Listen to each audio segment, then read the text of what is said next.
আসসালামু আলাইকুম। তো জামাতের সাথে যারা জোট বেঁধেছে সকলেরই এক ভাষা।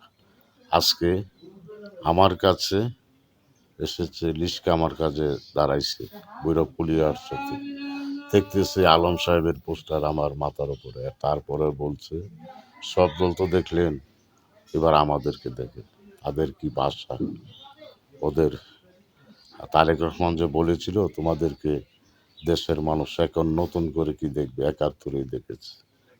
তাতে ওদের লজ্জা হয় না, ওদের আচরণ পাল্টায় না, তারা যা খুশি তাই বলতেছে। তারা চাচ্ছে নির্বাচনে একটা বিশৃঙ্খলা সৃষ্টি করতে, এসব বলে তাদেরকে লোকজন পিটাক, সেটা চাচ্ছে না।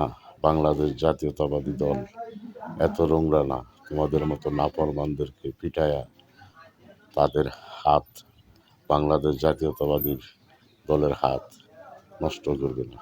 রাজাকার পিটায় তোমাদেরকে আইনগতভাবে শায়েস্তা করা হবে।